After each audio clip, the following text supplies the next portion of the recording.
नमस्कार मंडळी, मी मेघाज इझी रेसिपीमध्ये तुमचं सर्वांचं मनापासून स्वागत आहे।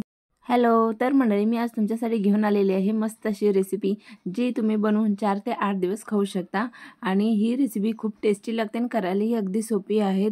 तर ना, मटार आता बाजारामध्ये अगदी स्वस्त आणि खूप जास्त प्रमाणात मिळते, फ्रेश मटार मिळतो आहे।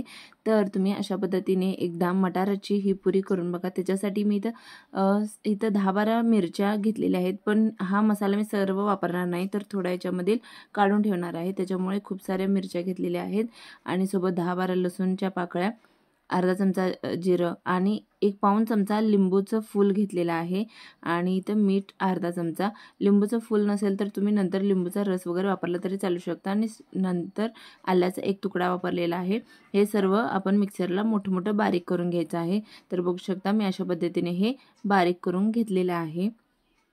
तर मी यातला थोडासाच मसाला आता वापरणार आहे, तो मसाला घेतला। सोबत इथं 1 कप मी वाटाणा घेतलेला आहे आणि सोबतच इथं मी थोडीशी कोथिंबीर आणि पुदिना वापरलेला आहे। तर हा फ्रेश मसाला बनवून आपण वापरला ना पुरीमध्ये, खूप छान टेस्ट येते। पुदिन्याने खूप छान टेस्ट येते। पुदिना नसेल तर नाही वापरला तर मग चालू शकतं, पण एकदा नक्की अशा पद्धतीने बनवून बघा, खूप टेस्टी लागते पुरी। तर हा मसाला बिना पाणी टाकता 2-3 वेळा असं मी मिक्स करून घेतलं चमच्याने आणि बारीक करून घेतलेला आहे। तुम्ही इथं थोडंसं पाणी वापरलं तरी चालू शकतं।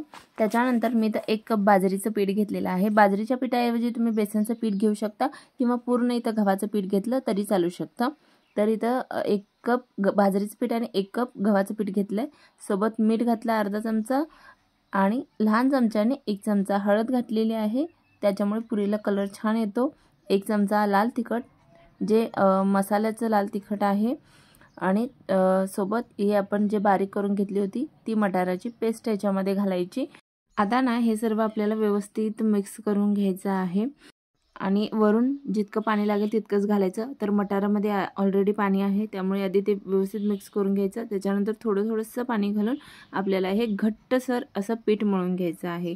तर एकदम असं घट्टसर पीठ मळून घ्यायचं, कारण एकतर आपण याच्या पुऱ्या करणार आहोत आणि दुसरं म्हणजे मटारात सुद्धा पाणी आहे, त्यामुळे जसं आपण पीठ वेळ जाईल तसं ते थोडंसं हलकं लूज व्हायला लागतं पीठ, त्याच्यामुळे घट्टसर असा याचा डो बनवून घ्यायचा।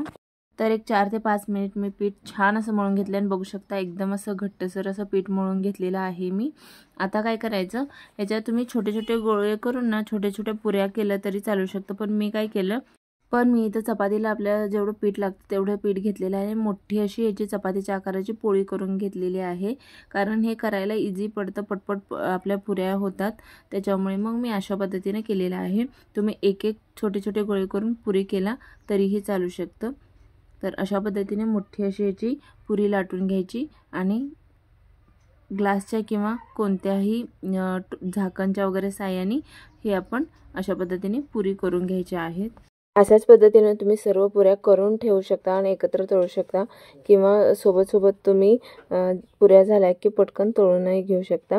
कारण आता ह्या पुऱ्या आपण मीडियम साईजच्या ठेवल्यात, खूप पातळ किंवा खूप जाड करायच्या नाही आहेत। आणि तेल मीडियम गरम झालं की मग पुऱ्या तळायला घ्यायच्या। तेल खूप गरम करायचं नाही आणि जेव्हा आपण पुरी टाकतो तेव्हा फ्लेम हाय फ्लेमवरती करायची, म्हणजे पुऱ्या छान टम्म अशा फुगतात। त्याच्यानंतर मीडियम फ्लेमवरती आपल्याला ह्या पुऱ्या दोन्ही साईडने छान अशा भाजून घ्यायच्या आहेत।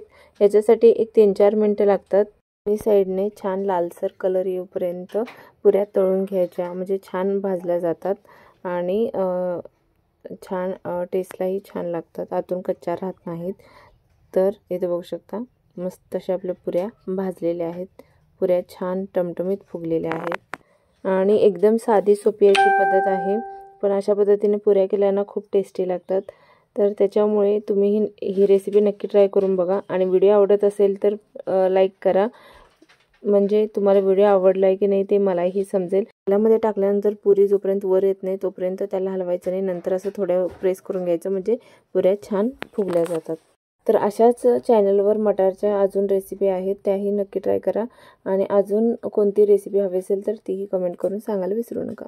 तर ही साधी सोपी अशी मटार पुरीची रेसिपी नक्की ट्राय करून बघा।